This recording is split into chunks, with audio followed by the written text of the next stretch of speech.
বন্ধে গুরুপদ দ্বন্দ্বং ভক্তবৃন্দ সহনিতাম শ্রী চৈতন্য প্রভুং বন্দে নিত্যানন্দ সহোদিতম শ্রী নন্দনন্দনং বন্দে রাধিকা চরণোদয়ং গোপীজন সমাযুক্তং বৃন্দাবন মনোহরম আরাধ্য ভগবান ভুজসতনায়স্তদ্ধাম বৃন্দাবন ব্রহ্মা কাচিভূষণ বধুবধূ বর্গেণ কল্পিত শ্রীমদ্ ভগবতাং প্রমাণমমলাং প্রেমা পুমোত্তম শ্রী চৈতন্য মহাপ্রভু মধুমিদং তত্র দান পর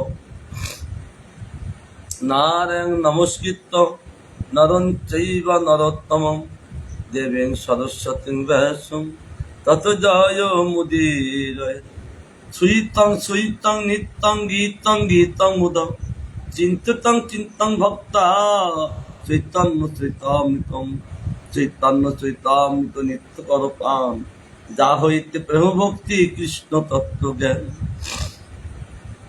শ্রীকৃষ্ণ গোবিন্দ হরে মুরারি হে নাথ নারায়ণ বাসুদেব শ্রীকৃষ্ণ গোবিন্দ হরে মুরারি হে নাথ নারায়ণ বাসুদেব গোবিন্দ গোবিন্দ হরে মুরারি গোবিন্দ গোবিন্দ মুকুন্দ কৃষ্ণ গোবিন্দ গোবিন্দ রতাঙ্গ পানে গোবিন্দ গোবিন্দ নমো নমস্তে গোবিন্দ গোবিন্দ নমো নমস্তে গোবিন্দ গোবিন্দ নমো নমস্তে। আমরা আস্বাদন করছি চৈতন্য চৈতামৃত সপ্তদশ পরিচ্ছেদ। পরিচ্ছেদ শব্দ অর্থ হলো, অধ্যায় শব্দের অর্থ হলো একই বস্তু। চৈতন্য ভাগবতে করেছেন অধ্যায়, আর এই চৈতন্য চৈতামৃত করেছেন পরিচ্ছেদ। পরিচ্ছেদ মানে একটা লীলাকে বর্ণনা করে সমাপ্তি করে আর একটা লীলায় প্রবেশ করা। পরিচ্ছেদ শব্দ হলো সমাপ্তি করা। এটা দুটো ভাষা প্রকাশ করেছেন। আমরা এই পরিচ্ছেদে মহাপ্রভু দক্ষিণ যাত্রা সমস্ত বৈষ্ণব করে দিচ্ছে, সমস্ত বৈষ্ণববাসীকে, সমস্ত ভারতবাসীকে। কারণ সমস্ত ভারতবাসী বৈষ্ণব হওয়ার যোগ্য। কালকে বলছিলাম যে শ্রীমতী রাধারানী উদ্ধবকে বলছেন, উদ্ধব এই ভারতবর্ষে যারা জন্ম নিয়েছেন অনেক তপস্যার ফলে, ব্রহ্মপুত্র পুরাণে একথা রাধারানী উদ্ধবকে বলছেন, অনেক জন্ম তপস্যা করে তারপরে এই ভারতবর্ষ জন্ম নিয়েছে। তার জন্যে এই ভারতবর্ষের জীব জাতি মানে মহাপুরুষ কৃপাপাত্র, এইটা বুঝতে হবে। এই ভারতবর্ষের জীব জাতি মানে মহাপুরুষ কৃপাপাত্র, অর্থাৎ মহাপুরুষ প্রেম, কৃষ্ণ প্রেম লাভ করার যোগ্যতা আছে। তার জন্য এই ভারতবর্ষের সমস্ত জীবকে আমার শ্রী মহাপ্রভু যাত্রাস্থলে সকলকে তিনি নিজের ভাব প্রকাশ করে তিনি সকলকে বৈষ্ণব করিয়ে কৃষ্ণ প্রেম করিয়ে দিয়ে আলিঙ্গন দিয়ে তাদেরকে ধন্য করে দিয়েছেন। শ্রীমান মহাপ্রভু তিনি আসছেন কুর্মাচরম, মহাপ্রভুকে নিমন্ত্রণ করলেন, ভিক্ষা স্বীকার করলেন, কিন্তু কুর্ম বিপ্রের তার আর বুঝতে বাকি রইল না যে ইনি একটা সাধারণ সন্ন্যাসী। তার লক্ষণে বলছেন না যে এর সাধারণ সন্ন্যাসী নন, আর তিনি আদি সন্ন্যাসী গৌরহরি। গৌরহরি এই কলিযুগে গৌরহরি ফার্স্ট সন্ন্যাসী। তার আগে দ্বিতীয় কেউ সন্ন্যাসী ছিলেন না। তার জন্য তিনি বুঝতে পারলেন যে কুর্মে জৈসে রীতি তৈসে কইল সর্বঠাই নীলাচলে পুনঃ যাব না এলে গোসাই, আমি যাব, ওরা আসবো না। এই বিপ্র ছিলেন নীলাচলে, এক রাত্রে শুয়েছিলেন, এক রাত্রে তিনি চলে গেলেন কুমাচলে শুয়ে আছেন। আর তখন সেখানে দেখতেন কুর্ম ভগবান, তারপর সেখানে কুর্ম ভগবানকে সেবা করতে লাগলেন। চিন্তা করলেন কি ব্যাপার, আমি ছিলাম তো নীলাচলে শুয়ে, আর ঘুম থেকে উঠে দেখেন ওই কুর্মাচলে। তখন দেখছেন অপূর্ব পূর্ব অবস্থান, পূর্ব ভগবান। সেই দর্শন করি তিনি কাঁদতে লাগলেন। জগন্নাথ দেব বলছেন যে বিপ্র তুমি দুঃখ করো না, আমাদের একটা অবতার, অর্থাৎ তুমি ওখানে থাকো, কুর্মদেবের ভগবানকে সেবা করো। তাই তিনি সেবা করতে লাগলেন এই বিপ্র। কারণ সমুদ্র মন্থন কালে ভগবানের 4টি অবতার করতে হয়েছে। কুর্ম অবতার করতে হয়েছে, তারপর কি অজিত ভগবান হতে হয়েছেন, তারপরে মোহিনী ভগবান হতে হয়েছেন, আর ধন্বন্তরী ভগবান। কি বললাম?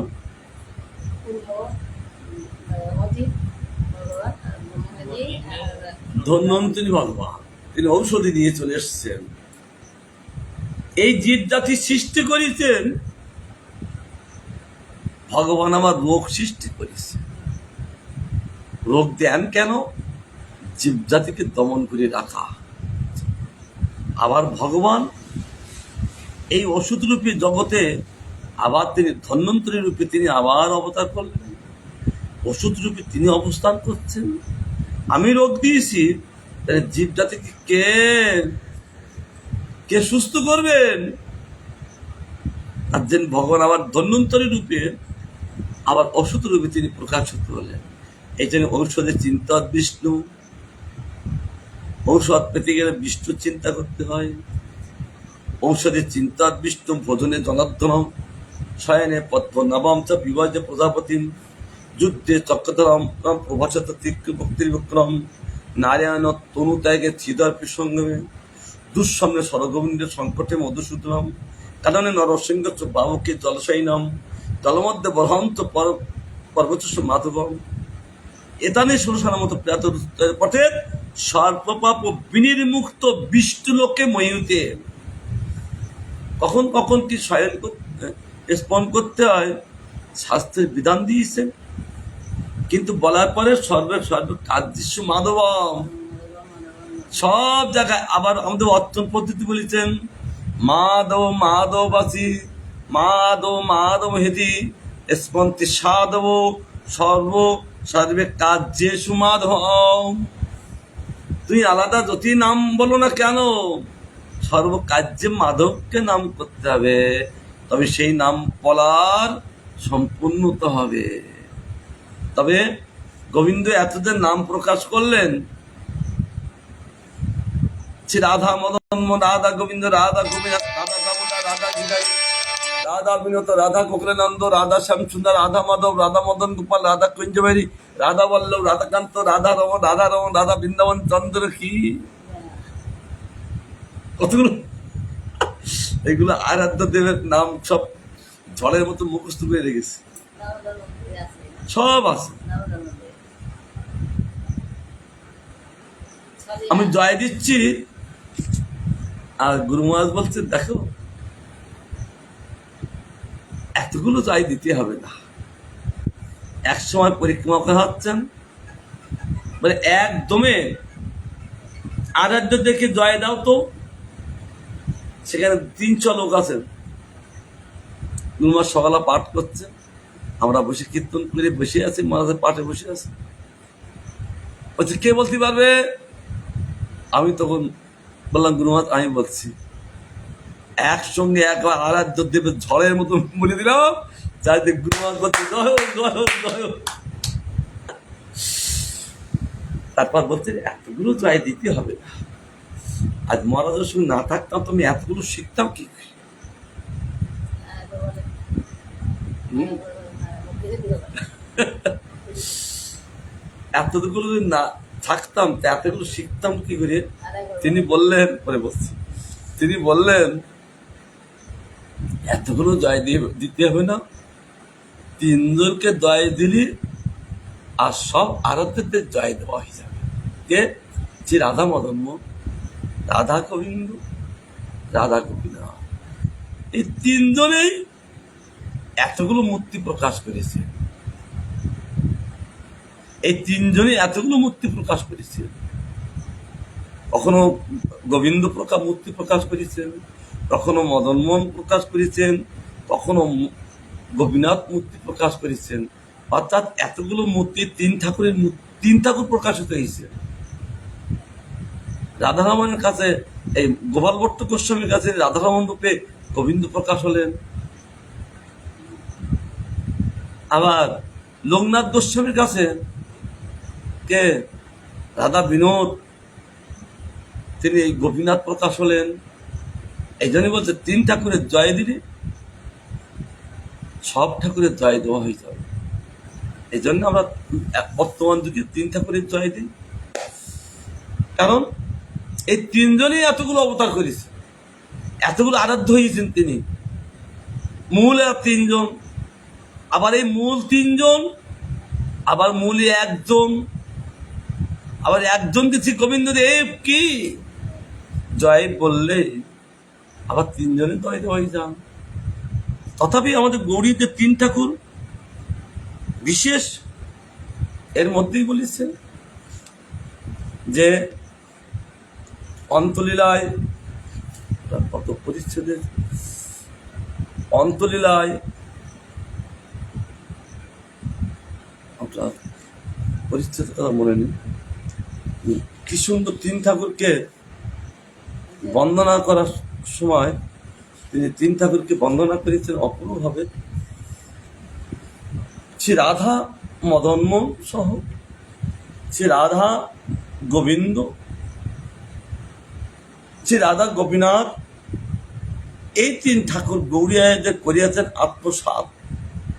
এই অন্তলীলায় আছে পড়েছি, কিন্তু কত অধ্যায় তো মনে নিতে পারে দেখছি। এই জন্য এই তিন ঠাকুর এখানে চৈতন্য লিখছেন গৌরীদের করিয়াতে আত্মসাৎ, এই তিন ঠাকুর। তাই আর কাউকে আত্মসাৎ করেননি। কি বলা শব্দের অর্থ হলো, আত্মসাৎ শব্দের অর্থ হলো আমার করে নেওয়া, তাকে বলে আত্মসাৎ। তিন ঠাকুর সঙ্গে সঙ্গে গৌড়িয়া দেখে আত্মসাৎ আমার করে নিলেন। এখন তো গৌড়িয়াদের নিলেন, আজ যত যারা বৈষ্ণব আছে তাদের নিলেন না কেন? প্রশ্ন হতে পারে। গৌড়িয়া রাধারানী কন?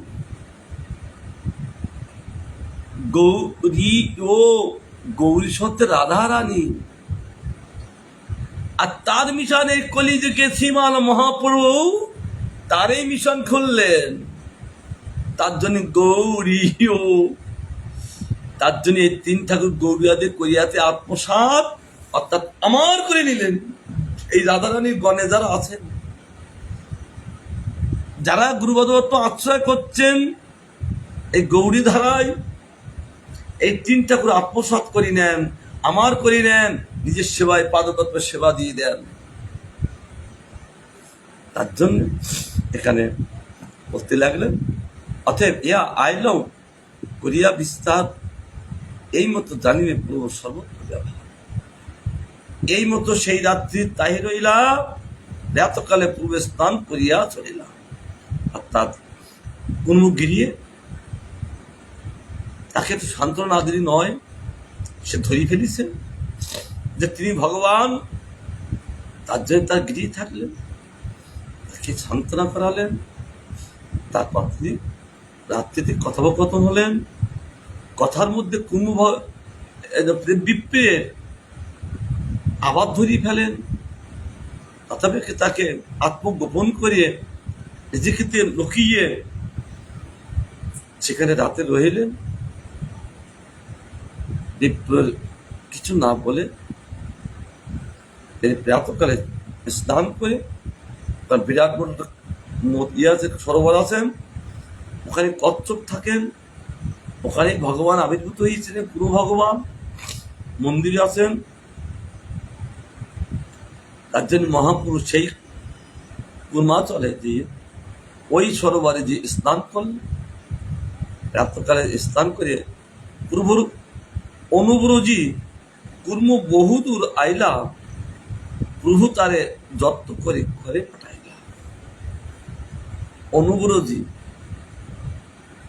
কে যদি আসেন অগ্রবরজি, অর্থাৎ তাকে এগিয়ে নিয়ে আসতে হয়। সে যদি যান অনুবরজি, পিছন পিছন যেতে হয়, এটা মহাপুরুষ বিধান, তাকে সম্মান করা হয়। কুর্মদেব ঠিক, কুর্মবিপ্র তিনি মহাপুরুষ পিছনে বহুদূর চলে গেলেন। বহুদূরের ভাষা মানে কতদূর গেলেন তা ঠিক নেই, ফিরে আসতে তা পাচ্ছেন না। তার যে বিগ্রহ সেবা আছেন, কোন ভগবানের সেবা আছেন, তিনি দেখলেন এই সন্ন্যাসী আর কুর্ম ভগবান দেখছে আলাদা কেউ নয়, সে তো বটেই। এই মন্দিরে যিনি বসে আছেন আর এই সন্ন্যাসী যিনি আছেন, দেখছেন আলাদা কেউ নয়, বুঝতে পারলেন। তার জন্য বলে থাক সেবা পড়িয়ে, স্বয়ং ভগবানের সঙ্গে চলব হবে, চলন ভগবান। আর তারই অবতার তো ওই কুর্ম ভগবান গৌরীর। আর এখন স্বয়ং নিজে অবতারই, তাদের মধ্যে স্বয়ং এর সঙ্গে চলবো। তাই তিনি বহুদূর আইলা এসে গেলেন। অতি যত্ন করে প্রভু তাকে বোঝাতে পারছেন না, তথাপি ভগবান তাকে বুঝিয়ে যত্ন করে আবার ঘরে পাঠিয়ে দিলেন। যেতে চাচ্ছেন না, প্রভু তোমার সঙ্গে থাকবে, আমি আর ওসব সেবা চাই না, আমি সেবা করতে করতে তোমাকে পেয়ে গেছি, তাহলে আমি আলাদা সেবা করতে যাচ্ছি কেন? চান স্বয়ং ভগবানকে লাভ করলে, অবতার সেবা করলো, স্বয়ং ভগবানের দর্শন হয়, তার প্রমাণিত এখানে দেখালেন। তার জন্য মহাপুর যত্ন করি, একেবারে না ঘরে থাকো। বাসুদেব নাম এক দ্বিজু মহাশয়, সর্বাঙ্গে গলিত কুষ্ঠ, তাদেরকে প্রিয়ময়। যখন মহাপুরু ছিলেন তিনি জানতে পারেননি, তিনি যখন চলে গেলেন তখন তিনি জানতে পারলেন হায় ভগবান এখানে এসছে, আমি জানতে পারলাম না। সে তখন ছুটি চলে আসলেন ওই কুর্মাচলে, এসে দেখেন আর মহাপুরুষ নাই, কেবল কাঁদতে লাগে। তার ব্যবহারটা কি? অঙ্গইতে যেই ক্রীড়া খসিয়া পড়য়, উঠিয়া সেই ক্রীড়া রাখে সেই ঠাই। কারণ কার্য কি, তারা যতক্ষণ পর্যন্ত ওই অঙ্গের খাদ্য খাওয়ার কথা খেয়ে নেয়, তারপরে পেট মোটা হয়ে যান, তারা চলতে পারে না, গাঁততে খসি পড়ে। মশাটাই দেখবেন, মশা নিজে নিজে খেয়ে লাস্টে পড়ে যায়, আর পেট ফুলে যায়, আর শক্তি থাকেন না। আর এই ক্রিয়াগুলো তার অঙ্গের রস খেয়ে, মাংস খেয়ে অঙ্গের থেকে পড়ে যাচ্ছেন ঝরঝর করে, আবার তাদেরকে তুলে বেড়াই, তোদের খাদ্য পড়ছিস কেন, আবার সেখানে তুলে দিতেন। রাত্রিতে শুনিলাতেও গোসাইয়ের আগমন, একেবারে আইলা প্রভাতে কর্মীর ভবন। রাত্রিবেলা শুনলেন যে কুর্মাচলে মহাপ্রভু এসছে। প্রভুর গমন কোন মুখিতে শুনিয়া ভূমিতে পড়িলা দুঃখে মূর্ছিত হইয়া। কুর্ম বিপ্রের কাছে শুনলেন, তিনি হ্যাঁ এসছিলেন, তিনি চলে গেছেন। যখনই বললেন ভাব দশায় দিয়ে তিনি ভূমিতে পড়ে গেলেন, কেবল মূর্ছিত, বাহ্যে কোনো জ্ঞান নেই। অনেক প্রকার বিলাপ করিতে লাগিলা। দুঃখের মধ্যে যে আলাপ তাকে বলে বিলাপ, পাগলের মতন যে আলাপ তাকে বলে প্রলাপ। আর দুঃখের সময় হায় আমার এত দুর্ভাগ্য, আজ আমি ভগবানকে দর্শন করতে পারলাম না, কেবল এরকম করুণ সুরে বলতে লাগলেন, কাঁদতে লাগলেন। তার আত্মীয় উৎকণ্ঠা দেখে মহাপ্রভু বহুদূর চলে গিয়েছে। আবার তার আত্মীয় উৎকণ্ঠায় মহাপ্রভু আবার সেই কুর্মাচলে আসতে বাধ্য। সেইখানে আসি বলবো তারই আলেঙ্গিয়া বহুদূর চলে গেছে। তার আত্মীয় উৎকণ্ঠা ভগবানকে টেনে নিয়ে আসেন। ভক্ত পারেন ভগবানকে টেনে আনতে, মুহূর্তের মধ্যে টেনে আনতে পারেন ভক্তের মতন ভক্ত হলে। তৎক্ষণাৎ সঙ্গে সঙ্গে তাকে আনেন। কোথায় রাজত্ব করছেন যুধিষ্ঠির মহারাজ, কিন্তু কৃষ্ণ নাই রাজত্বে। দুদিন মাস কেবল বিলাপ করে চলেছেন, কাঁদতে লাগলো। এই মেয়েজি বলছেন, দাদা কাঁদছো কেন? বললেন, দেখো ভাই, এই রাজত্ব কার জন্য? কৃষ্ণ যদি না আসেন, তাকে যদি না দেখি, এই রাজ্য আমার কি পরিচয়? আমার অন্তরটা কাঁদছেন তাকে দর্শনের জন্য, কেবল কেঁদে চলেছেন। রাজ্য ভালো লাগছেন না, কেবল কৃষ্ণ দর্শনের জন্য কাঁদতে লাগলেন। ভাই বলছেন, ভীম দাদা, আমি এখনই কৃষ্ণকে নিয়ে আসবো, এখনই দেখবে, তুমি সুখী হবে। তখন নিজের গদা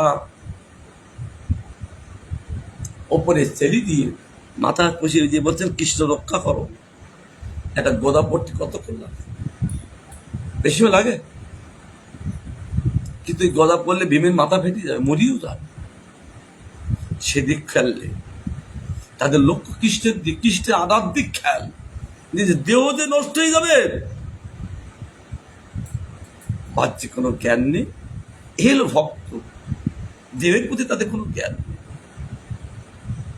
সঙ্গে সঙ্গে ওই পড়ার আগেই মুহূর্তের মধ্যে দ্বারকা থেকে ভগবান এসে সঙ্গে সঙ্গে গদাটা ধরলেন। ওই গদা দ্বিতীয় ব্যক্তিকে ধরতে পারেন না, ওই গদা ভীম ছাড়া চালাতে পারেন না, ভীম ছাড়া নিয়ে যেতে পারেন না। এত বড় সে গদা, এত ভারী, ভগবান সঙ্গে সঙ্গে মুহূর্তের মধ্যে ধরলেন। ভীম, আজ তোমার এরকম ভাব কেন? বলছে, দাদা তোমাকে দেখতে চেয়েছে। কারণ ভীম আর যুধিষ্ঠির মহারাজ কৃষ্ণের বড়, তার জন্য দাদা বলে ডাকতেন। কি ভাই? কৃষ্ণের কি ভাই? কৃষ্ণ তো ভাই। আর এদের কৃষ্ণ কি ভাই? মামাতো ভাই। কৃষ্ণের বড় দুজন, অর্জুন সখ্যভাব আর নকুল সদেব ভগবানের ছোট। তার জন্য দাদা তোমার কি ভাব? বলে, দাদা দেখার জন্য কেবল কাঁদছেন। আমি বলেছি, প্রতিজ্ঞা করছি এই মুহূর্তে এখনই নিয়ে আসবো। সঙ্গে সঙ্গে কৃষ্ণ বললে এসে গেলেন। কৃষ্ণকে দর্শন করে যুধিষ্ঠির মহারাজ পরমানন্দে ভাসতে লাগলেন। কৃষ্ণ ভক্ত কৃষ্ণকে ক্ষণিকের মধ্যে আবির্ভূত করাতে পারেন, আনতে পারেন। এই একজন কুর্ম ভগবান, এই একজন বাসুদেব বিপ্র, অপর নাম কুষ্ঠ বিপ্র। তিনি এমন করে বিলাপ করতে লাগলেন, সঙ্গে সঙ্গে তিনি এসে তাদের আলিঙ্গন করে দিলেন। প্রভুর স্পর্শে দুঃখ সঙ্গে কুষ্ঠ দূর গেল, আনন্দিত সহিতে অঙ্গ সুন্দর হইল। কোথায় তার সে গলা পচা অঙ্গ, কোথায় তার কৃমি, কোথায় ক্রীড়া, স্পর্শ করার সঙ্গে সঙ্গে, আলিঙ্গন করার সঙ্গে সঙ্গে সব রোগ দূরে চলে গেলেন। অতি সর্বাঙ্গ সুন্দর, জ্যোতিময় অঙ্গ। কেন হবে না? ভগবান যাকে স্পর্শ করেন এক জ্যোতিময় অঙ্গ করে দিলেন, তার চলে গেল। প্রভুর কৃপা দেখে তার বিস্ময় হইল মন। শ্লোক পড়ি পায়ে ধরি করেন স্তব। তিনি শ্লোক পড়তে লাগলেন, অবাক হয়ে গেলেন। সঙ্গে সঙ্গে যেমন সুদামাকে বিচার কোনো করেননি, দ্বারকায় যাওয়ার সঙ্গে সঙ্গে তাকে আলিঙ্গন দিয়ে চির দুঃখ ঘুষিয়ে দিয়েছিলেন। 11 বছর পড়াশোনা করেছেন, 11 বছর থেকে কৃষ্ণ তিনি দ্বারকায় চলে গেলেন। তারপরে তিনি বিবাহ করলেন, সংসার করলেন। 69 বয়স, 69 বছর কেবল সংসারে আছেন। 69 আর 11, 80 বছর তার বয়স। এই সুদামার 80 বছর বয়স। 80 বছর বয়সে তিনি যাচ্ছেন দ্বারকায়।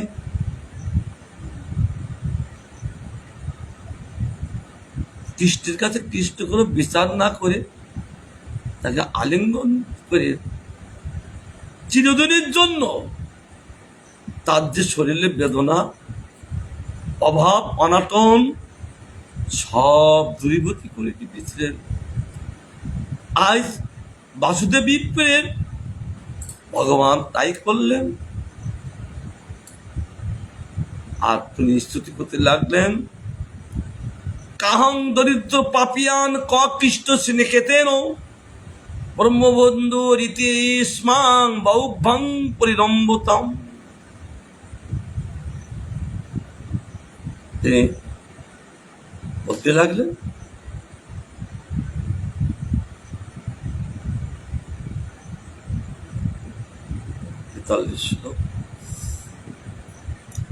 বলছি কোথায় আমি পাপিষ্ঠ, ক কৃষ্ণ শ্রীনিকেতন ভগবান,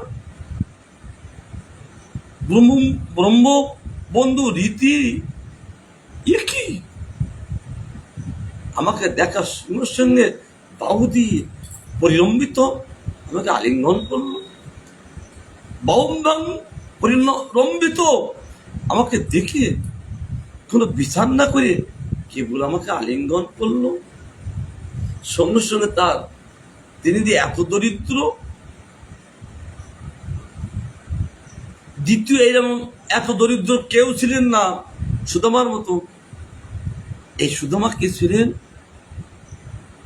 এই ত্রেতা যুগের একজন, 4 ভাইয়ের একজন। যখন কইকে 2টো বর চেয়ে নিলেন, ভরত রাজা হবে আর রামচন্দ্র বনবাস যাবে। তিনি বাড়িতে ছিলেন না, মামার বাড়ি ছিলেন। আসলেন, এসে থেকে দেখে দাদা বনবাস চলে গেছেন।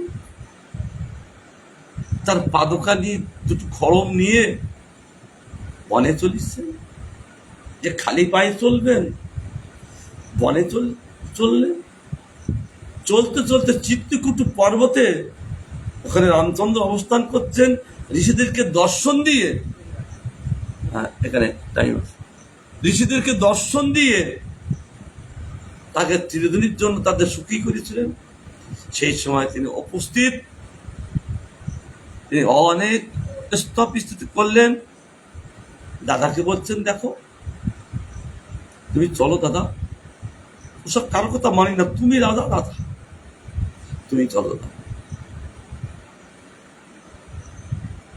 তিনি ভাইয়ের কথা শুনলেন না, বললেন, দেখো ভরত,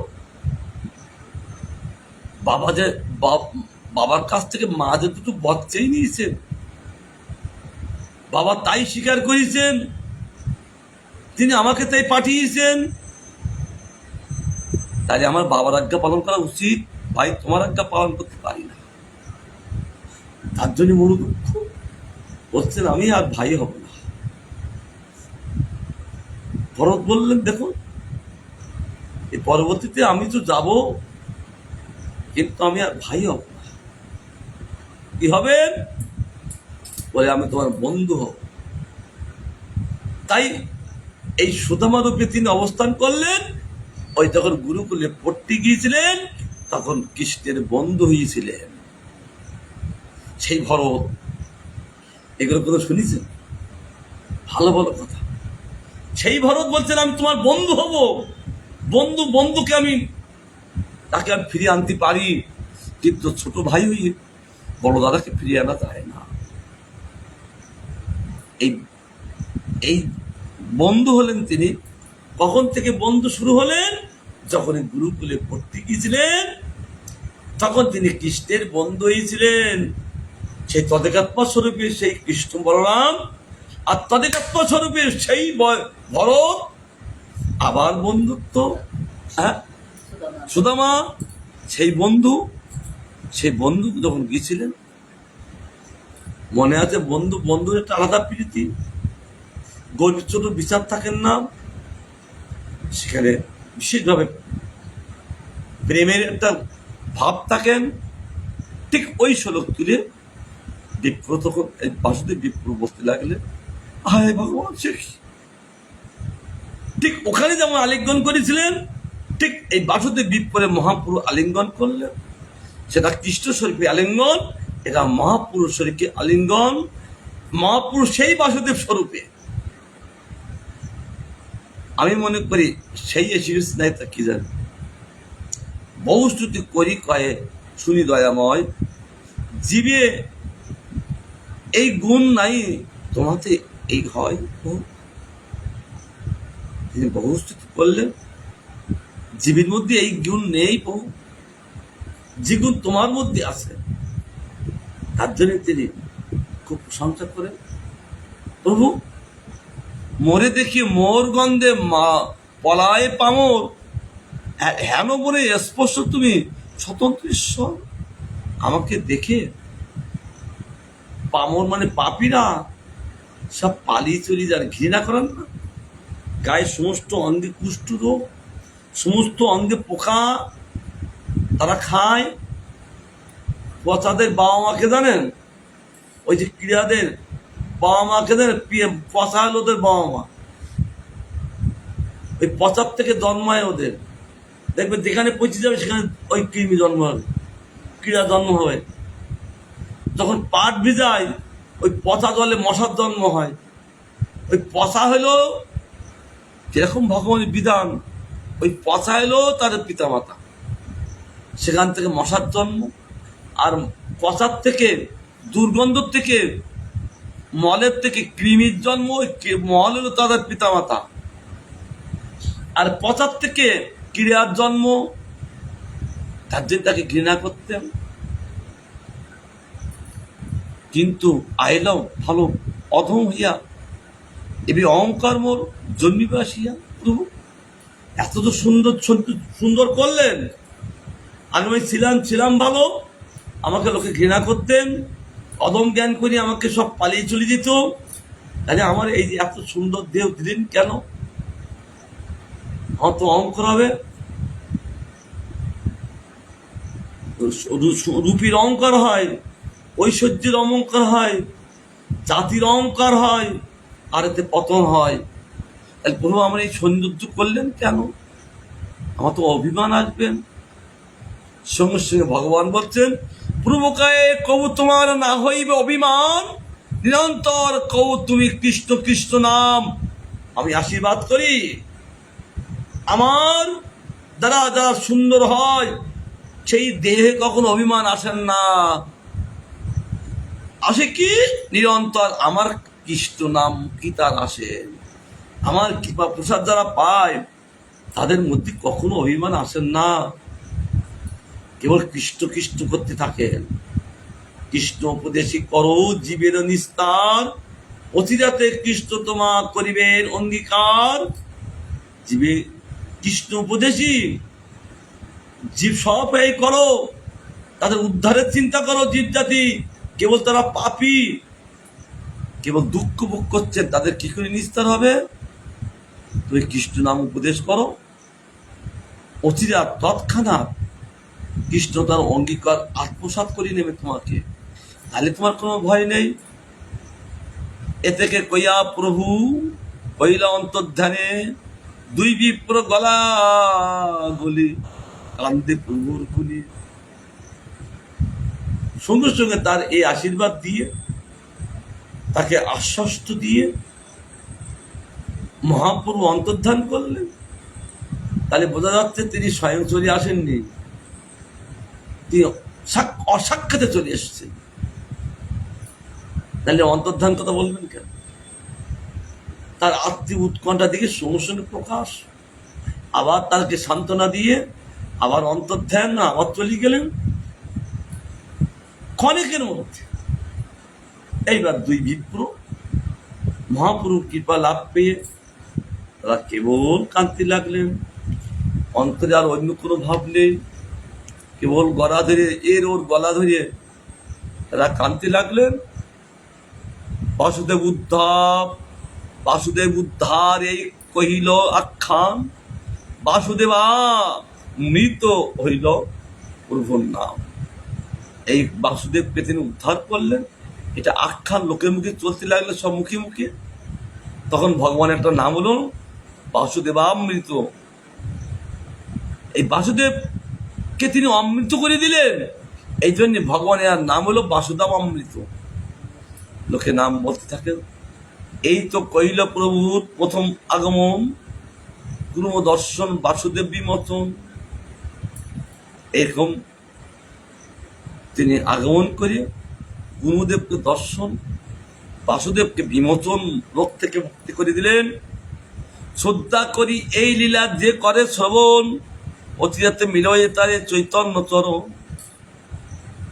এই কথামৃত, এই লীলামৃত কেবল যারা শ্রদ্ধা করি শোনেন, অচিরাতে তৎক্ষণাৎ আরোই চৈতন্য চরণ অবশ্যই মিলবেন। আশীর্বাদ কে করছেন? এরা গ্রন্থকার কৃষ্ণদাস কবিরাজ গোস্বামী আশীর্বাদ করছেন। দেখো, এই যে লীলা যদি তোমরা শ্রবণ করো শ্রদ্ধা করিয়ে, তৎক্ষণাৎ তোমাদের চৈতন্য চরণ অবশ্যই লাভ করতে পারবে। কারণ চৈতন্য লীলার আদি অন্ত নাই জানি, সেই লিখি যেই মহান্তের মুখে শুনি। এর কোনো অন্ত নাই, শেষ নাই। যখন যার মুখে, যে মহান্তের মুখে আমি শুনেছি, আমি সেইটাই বলছি।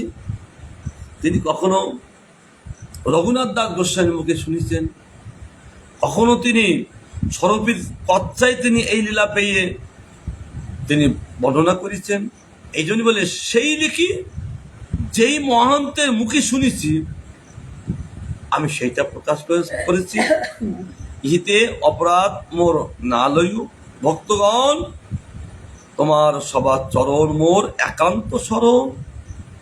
শ্রী রঘুনাথ পদে যার আস, চৈতন্য চৈতন্য বাহি কৃষ্ণ দাস। আমি এই লীলার সমাপ্তি নাই, তথাপি সমাপ্তি না করলে নয়।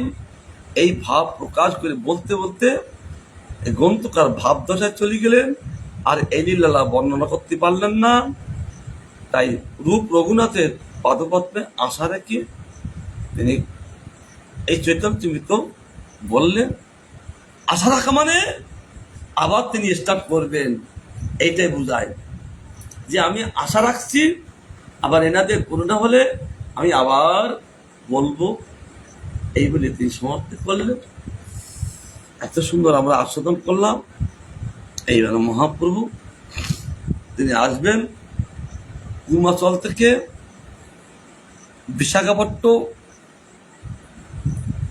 বিশাখাপট্টনম নৃসিংহদেবকে দর্শন করে অনেক স্তব স্তুতি করবেন। মহাপ্রভুকে যে ভাব দর্শন করে সে নৃসিংহদেবের যারা পূজারী ছিলেন তারা বুঝতে পারলেন এখানে কত সন্ন্যাসী আসেন, কিন্তু এইরকম এত নৃত্য গীত, এত স্তব স্তুতি এত ভাবে কেউ কোনো সন্ন্যাসী করতে পারেননি। তারা বুঝি খুব আনন্দ লাভ করলেন। আর নৃসিংহের প্রসাদী মালা শ্রীমান মহাপ্রভু তাকে কণ্ঠে পড়ালেন, সমাদর করলেন। তারপরে মহাপ্রভু পদব্রজে বিশাখাপত্তনম হয়ে তিনি আসছেন গোদাবরীর তীরে।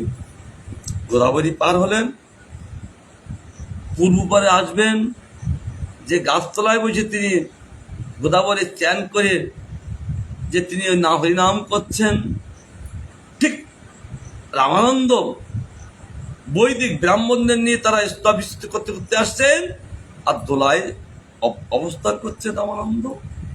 চলে আসবেন তিনি এই বলে সমাপ্ত করে আর একটা লীলা প্রকাশ। 1 ঘন্টা হয়ে যাবে, একটু হোক, টাইম অনেক আছে। সঙ্গে সঙ্গে তিনি আর একটা লীলা প্রকাশ করলেন, কি সঞ্জাজ্য রাম বিদু ভক্ত মেঘে সবক্তি সিদ্ধান্ত সামৃতানি গৌরাব্দিরে তৈ রমুনা বিতারণে যস্গত রত্ন লয়াতাং প্রজাতি। এত সুন্দর একটা শ্লোক প্রকাশ করলেন গ্রন্থকার কৃষ্ণদাস কুজাদস্যিপা। তিনি বললেন সিদ্ধান্ত অমৃত সমুদ্ররূপ তিনি গৌরাঙ্গ। আর কে? আর রামানন্দ নামক ভক্ত মেঘে। আর রামানন্দ হলো ভক্ত, হলো মেঘ। আর সিদ্ধান্ত অমৃত সমুদ্র স্বরূপ এই গৌরাঙ্গ। আর ব্যাখ্যা করছেন কি রামানন্দ নামক ভক্ত মেঘে সবক্তি সিদ্ধান্ত অমৃত সঞ্চালন করিয়া তৎকর্তৃক বিস্তীর্ণ সেই ভক্তি সিদ্ধান্ত দ্বারা পুনরায় স্বয়ং ভক্তি তত্ত্বজ্ঞতা রূপ সমুদ্রতা লাভ করিলেন। কত শ্লোক একটা অধ্যায় বলছেন। গৌরসুন্দর হলেন সিদ্ধান্ত অমৃত সমুদ্র স্বরূপ, আর রামানন্দ হলো ভক্ত মেঘ। এই মেঘ গর্জন করে কি করলেন? সবক্তি সিদ্ধান্ত অমৃত সঞ্চালন করলেন, সব প্রকাশিত করে দিলেন, বিস্তীর্ণ করে দিলেন। কি ভক্তি সিদ্ধান্ত দ্বারা পুনরায় আবার স্বয়ং ভক্তি তত্ত্বজ্ঞতা। ভক্তি তত্ত্বজ্ঞাকে গোবিন্দ, তত্ত্ববস্তু গোবিন্দ, অন্য দ্বিতীয় কেউ নয়। সেই তত্ত্বজ্ঞতা রূপ সমুদ্রতা আবার লাভ করেন। কারণ সমুদ্রের জল নদীতে আসেন, আবার নদীর জল আবার সমুদ্রে যেয়ে তিনি শান্ত লাভ করেন। এই জন্য নদীর পতি হইল সমুদ্র। কি সুন্দর শ্লোকে ব্যাখ্যা করলেন।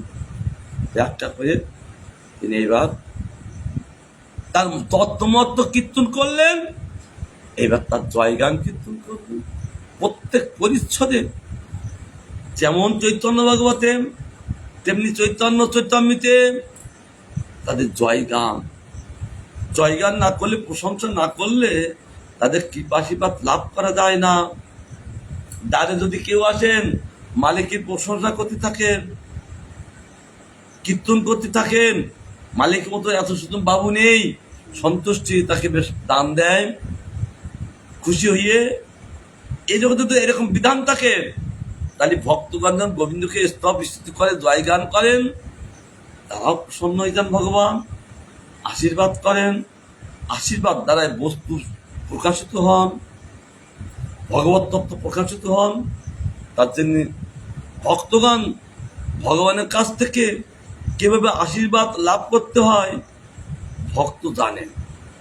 তার জন্য জয় জয় শ্রী চৈতন্য জয় নিত্যানন্দ। গৌরসুন্দরের ডবল জয় দিলেন কেন? নিত্যানন্দের একবার জয় দিলেন কেন? আবার অদ্বৈতের একবার, আবার ভক্তবৃন্দের একবার, কেন গৌরসুন্দরকে ডবল জয় দিলেন কেন? জয় হোক, জয় হোক শ্রী চৈতন্য দেব, তোমার জয় হোক। কারণ তুমি জীব জাতিকে এত সুন্দর কৃষ্ণ প্রেম দিয়ে ধন্য করলে, তার থেকে তোমাকে ডবল জয় দিলাম। আর জয় হোক নিত্যানন্দ, নিত্যানন্দ তিনি ডবল দিলেন। আবার অদ্বৈত জয় দিলেন, আর জয় দিলেন গৌর ভক্তবৃন্দদের। কেন এরা পার্শ্বদগণ কোনো অংশে কম নন, তাদেরও জয় দিতে হয়। অর্থাৎ তাদের জয় না দিলে, তাদের কৃপা না পেলে এই গ্রন্থ প্রকাশিত করা যাবে না, কৃষ্ণ পাদপদ্ম লাভ করা যাবে না, কৃষ্ণ ভক্তি লাভ করা যাবে না। তার জন্য গৌর ভক্ত বিন্দু বিন্দু শব্দে সমষ্টিগত গৌরসুন্দর যত পার্শ্বদ ছিলেন তাদেরকে সকলে তিনি জয় দিলেন। যেমন এক সময় ভক্তি কুমার সন্ত গোস্বামী মহারাজ পাঠ করছেন, এক সময় আমরা গুরু মহারাজের সঙ্গে প্রচারে ছিলাম, ভক্তি গুরু সন্ত গোস্বামীর সঙ্গে। তিনি বললেন, দেখো জগতে থাকতে গেলে জীবের দুঃখ খুব আসেন, জ্বালা যন্ত্রণা আসেন, কষ্ট আসেন। আমার গুরু ভাইদেরকে তোমরা স্মরণ করবে, সব দুঃখ চলে যাবে। গুরু ভাইয়ের কারা? প্রভুপাদের সব গণ। তিনি প্রভুপাদের শিষ্য, তো তিনি আমার গুরু ভাইদের স্মরণ করলে তোমাদের দুঃখ জ্বালা যন্ত্রণা সব দূরীভূত হয়ে যাবে। আমি শুনে ভালো কথা তো, তাহলে কি করা যাবে? গুরুপদের গৃহে এবং ত্যাগী বহু শিষ্য, কটা নাম জানি, গৃহেও অনেক শিষ্য। 90 বছর বয়স বহুবাদের শিষ্যা এই গড়িয়া থাকতেন কলকাতায়, আমাদের খুব প্রীতি শ্রদ্ধা করতেন। তিনি বহুবাদের শিষ্যা, বহুবাদ অত প্রাণ লোকটা এরকম। সে মা আমরা খুব ব্যস্ত করতাম যে বহুপদের গণ এনারা তার জন্য খুব আশীর্বাদ করতেন। তিনি বহুবাদের শিষ্য, নামটাকে ভুলে গেছি, মনে নেই, অনেকদিন আগের কথা তো। আমি চিন্তা করলাম কি গিরিয়ে কি মঠবাসী অনেক আছেন, তাহলে আমি সবাইকে জয়গান করব। তখন আমি স্টাফ করলাম, সপাসাদ ভূপাত কি, সব আপনারাও জয় দেবে, বিঘ্ন কেটে যাবে সব। এইসব বৈষ্ণবদের জয়গান করলে কেটে যান। তার জন্য ভগবান সকলকে জয়গান, এই কৃষ্ণদাস কবিরাজ সকলকে জয়গান করছেন। পূর্বীতে পূর্ব আগে আগমন গমন করিলাম, জির নিঃসঙ্গ ক্ষেত্রে কতদিনে আইলাম। পূর্বাচল 10 করি, তারপর জিও নিঃসঙ্গ। ওই নিঃসঙ্গে জিও নিঃসঙ্গ নাম হলেন কেন? ওই পর্বতে ভগবান নিজে স্বয়ং প্রকাশ হয়েছিলেন, তার নাম হলো জিও নিঃসঙ্গ। হ্যাঁ, গতবার আমি গেছিলাম, তাকে বলে জিও নিঃসঙ্গ। সেখানে গেলেন, নিঃসঙ্গ দেখিয়া কইলা দণ্ডবাদ পূর্ণতি, প্রেমাবেশে কইলা বহু নিত্য গীত স্তুতি। প্রেমাবেশে অর্থাৎ প্রেমাবেশে নিঃসঙ্গ আবেশে, প্রেম আবেশ শব্দ অর্থ হল নিঃসঙ্গ আবাসী। মহাপুরুষ সন্ন্যাসী খুব নিত্য গীত স্তুতি করতেন। নিঃসঙ্গ জয় নিঃসঙ্গ জয় জয় নিঃসঙ্গ হে, প্রহ্লাদেশ জয় পদ্ম মুখপদ্ম বৃন্দে হে। এটা মহাপুর নিজেকে গান করলেন। শ্রী নিঃসঙ্গ জয় নিঃসঙ্গ জয় জয় নিঃসঙ্গ হে, প্রহ্লাদেশ জয় পদ্ম মুখপদ্ম বৃন্দে হে। শ্রী নিঃসঙ্গ জয় জয় নিঃসঙ্গ জয় জয় নিঃসঙ্গ জয়, যিনি প্রহ্লাদকে জয় গান করলেন কেন? তার পদ্ম মুখ পদ্মভুজ তার ভগবানের করকমল প্রহ্লাদের মস্তকে দিয়েছিলেন। কোথায়? ওই দেবপল্লীতে আমরা পরিক্রমা করে মায়াপুরে, হ্যাঁ ওইখানে ওই ভগবানকে দেখে দেবতারা পল্লী করে গ্রাম করে বসে গেলেন।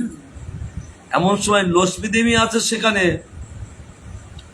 কিন্তু ভগবানকে তারা সান্ত্বনা করতে পারছেন না। ব্রহ্মা তো ভয়েতে আসছেন না। আর যার পত্নী, সে পত্নী ভয়েতে যাচ্ছেন না। লক্ষ্মী দেবী, একটা দেবতা ভগবানের কাছে সাহস পাচ্ছে না যেতে, অথচ তারা ওই পল্লী করে বসে গেলেন। ওখানে অনেক পর্বত কিন্তু, আর ওই সরোবরে স্নান করতেন দেবতারা। এখন যে সরোবর আছেন দেবপল্লীতে, নিঃসঙ্গপল্লীতে, আর ওখানে অনেক পর্বত লেখারি ভক্তিমূর্তক তুলে ধরেছেন। ওই নবদ্বীপ ধাম মাহাত্মে টিলা আছেন, ওই টিলায় বসবাস করতে লাগলেন দেবতারা। কিন্তু একটা দেবতা সাহস হলো না তাকে ওই শান্ত করতে, বাধ্য হয়ে, এমন তার পত্নী পুন্তু পাচ্ছেন না, পত্নীকে লক্ষ্মী দেবী। লাস্টে প্রহ্লাদকে বলছে, প্রহ্লাদ তুমি যাও পূর্ববর্তী শান্ত করো, তুমি নির্ভীক, তার কোন চিত্তে ভয় নেই। বিরাট সনাতন মূর্তি, যে মূর্তি প্রকাশ করেছেন হিরণ্যকশিপুর কাছে, ভয়ঙ্কর মূর্তি, মনে হয় যাকে পৃথিবী লয় করে দেবেন এমন মূর্তি প্রকাশ করে অবস্থান করলেন। প্রহ্লাদ যখন ভগবানের কাছে উপস্থিত হলেন, ভগবান শান্ত মূর্তি গেলেন। পদ্মমুখ তাকে নিরীক্ষণ করলেন। পদ্মভুজ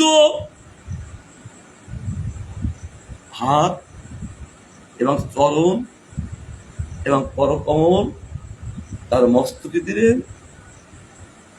তাই তিনি বলেছিলেন, প্রহ্লাদ আজ আমার কত সৌভাগ্য যে করকমল কোন দেবতা লাভ করতে পারেননি, যে করকমল লক্ষ্মী পারেননি, আজ সেই করকমল আজ আমার মস্তকে ভগবান দেখেছেন। তাই পদ্মমুখ পদ্মভুজ মহাপরিস্তুতি করতে লাগলেন নিঃসঙ্গ আবেশে। এই মতো নানা শ্লোক পরিস্তুতি করিল, নিঃসঙ্গ সেবক মালা প্রসাদ আনিয়ে দিল। সঙ্গে সঙ্গে নিঃসঙ্গ আবেশ, প্রেম আবেশ ব্যাখ্যা করলে প্রেমে আবেশ অর্থাৎ নিঃসঙ্গ আবেশ, প্রেমাবেশ, বধুভাবে আবেশ, তাকে বলে প্রেম আবেশ। আর এখানে হচ্ছে নিঃসঙ্গ আবেশ, অর্থাৎ নিঃসঙ্গ ভাব প্রকাশ করে তিনি নৃত্য করলেন। তাকে দেখে নিঃসঙ্গ সেবা প্রসাদমালা এনে দিলেন। পূর্বাত কোন বিপ্রের কইলা নিমন্ত্রণ, সেই রাত্রি তার হই করিলা খবর। ঠিক ওই ভগবানকে দর্শন করি, সন্ন্যাসীকে দর্শন করি, এক বিপ্র বুঝতে পারলেন, আহা এত প্রেমাবেশ, নিঃসিংহের আবেশ, আবার জ্যোতি কি তার, সন্ন্যাসী মানে একটা জ্যোতি থাকে, ভজনের জ্যোতি থাকে। তাকে দেখে ঠিক কুর্মাচলের মতন আর এক বিপ্র এসে মহাপ্রভুকে নিমন্ত্রণ করলেন। মহাপ্রভু সেই রাত্রি তার বাড়িতে থাকলেন। প্রভাতে উঠিয়া চলিলা প্রেম আবেশে, দিক বিদিক নাই জ্ঞান রাত্রি দিবসে। কেউ প্রেম আবেশ, কোথায় কোন দিক, কোথায় পূর্ব দিক, কোথায় পশ্চিম দিক, কোথায় উত্তর দিক, কোথায় দক্ষিণ দিক, দিক বিদিক কোনো জ্ঞান নেই। কখন রাত্রি, কখন দিবস, বাহ্য কোনো জ্ঞান নেই। প্রেমে আবেশ চলতে লাগলেন। পূর্বাত বৈষ্ণব করি সর্বলোক বলে, সেই নিঃসঙ্গের নিঃসঙ্গিতে বিশাখাপট্টমে সকলকে আবার তিনি দর্শন দিয়ে, দৃষ্টি দিয়ে, পাপ নষ্ট করে সকলকে তিনি বৈষ্ণব করে চলেছেন। শ্রীমান মহাপ্রভু বাহ্য কোনো জ্ঞান নেই, এইবার তাদের বৈষ্ণব করে দিয়ে গোদাবরীর তীরে প্রভু আইলা কত দিনে পায়ে হেঁটে আসছেন তো। আর গোদাবরীর থেকে বিশাখাপট্টনম অনেক রাস্তা, তার জন্য কতদিনে তিনি এসে গেলেন হাঁটতে হাঁটতে। গোদাবরীর দেখি হইল যমুনা স্মরণ, ভাবাবেশ তিনি নদী দেখলেন যমুনা, পর্বত দেখলেন তিনি গোবর্ধন পর্বত, আর কি দেখলেন বট দেখলে বংশী বট। এই ভাব এখন যখন যখন নদী দেখেন সঙ্গে সঙ্গে তিনি সেই যমুনা গেলে গোদাবরীকে দেখে শ্রীমান মহাপ্রভু যমুনা স্মরণ হলেন। তীরে বন দেখি স্ফীত হইল পিন্দিব, সঙ্গে সঙ্গে তীরে তাকালেন সব বৃন্দাবন, সব বালকরা গোচারণ করছেন, অন্তর্ভাব প্রকাশ করলেন, এই তো সখারা, এইটাই বৃন্দাবন, ওই বৃন্দাবনে এসেছি। এইভাবে তিনি চলতে লাগলেন, পরমানন্দে ভাসতে লাগলেন। ভাসতে ভাসতে সেই বনে কতক্ষণ করি নিত্য গান, গোদাবরী পার হইয়া তাপ হইল স্নান। এবার গোদাবরী পার হইয়ে তিনি গোদাবরী তীরে এসে এখানে স্নান করলেন নিত্য গীত করি। কোথায়? ওদিকে হলেন গৌতম মুনির আশ্রম, ওই গোদাবরীর নাম হলেন গৌতমী গঙ্গা, ওইটা গৌতমী গঙ্গা, তার জন্য ওই গৌতমী গঙ্গা, গোদাবরীর নাম গৌতমী গঙ্গার নামে গোদাবরী, গৌতমী গঙ্গা। এটা ব্যাখ্যা করেছেন ভক্তিরক্ষ শ্রীধর গোস্বামী মহারাজ ৭২ শ্লোক তুলে তিনি কেবল বর্ণনা করেছেন। গৌসুন্দর সন্ন্যাস নিয়ে যেখানে যেখানে চলেছেন আর শ্লোক তুলে তুলে তার মহত্ব অপূর্বভাবে যে ভক্তিরক্ষ শ্রীধর গোস্বামী মহারাজ অপূর্বভাবে বর্ণনা করে ৭২টা শ্লোক দিয়ে বৃন্দাবনে গ্রন্থরা আছে, আমি দেখা কি ফাঁস করা শ্লোক সব গৌর তত্ত্ব কীর্তন, গৌরী স্তুতি। এই জন্যই সে রামানন্দ গোদাবরী তীর্থ হলেন গৌতমী গঙ্গা। অর্থাৎ একসময় তিনি কিছু অপরাধ করা বসেন, অপরাধ কিছু নয়, শিবের মাথার থেকে ওই গঙ্গাকে নামাবার জন্য কার্তিক গণেশ একটা প্ল্যান করেছিলেন, অনেক কাহিনী যাচ্ছি না। তারপরে ভাগীরথ যখন যেয়ে সে গঙ্গা নিয়ে আনছেন, আর এদিকে গৌতম মুনি ওই নাসিকে যেয়ে ওই গঙ্গাকে আনয়ন করার জন্য একটা গাভীকে তিনি ধানের শীষ দিয়ে মেরেছিলেন, গাভীটা মারা গেল। কার্তিক গণেশ বলছেন, কে কি ঋষি, তারা এত প্রভাব, আপনি একটা গোহত্যা করলেন, মহাপাপী হলেন, এর থেকে কি করে উদ্ধার হবো? তখন কার্তিক গণেশ ব্রাহ্মণ বেশে এসে বললেন যে এই গঙ্গা যদি এখান থেকে প্রবাহ করে গাভীর গায়ে যদি জল লাগে তাহলে গাভী জীবিত হয়ে যাবে। তারপর তিনি নাসিকে তপস্যা করতে লাগলেন। এমন সময় ভগীরথ তিনি ওই গঙ্গা নিয়ে আসছেন, আর এর তপস্যা দিয়ে গঙ্গা দেবী দাঁড়িয়ে গেলেন। ভগীরথ পিছনে তাকালেন, মা তো চলুন,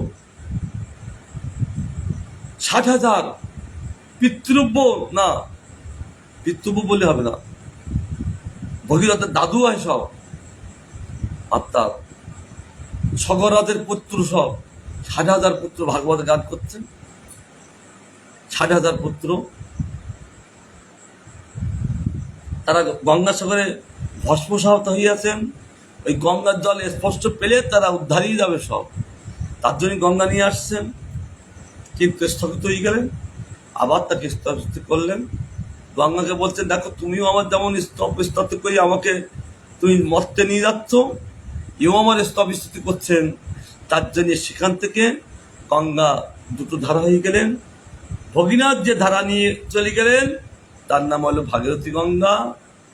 নাসিকি সেখানে কুম্ভ মেলা হয়। আর গৌতম মুনি যে ধারাটা নিয়ে আসছেন সেই ধারা গঙ্গার নাম হলো গৌতম গঙ্গা। বুঝা গেল?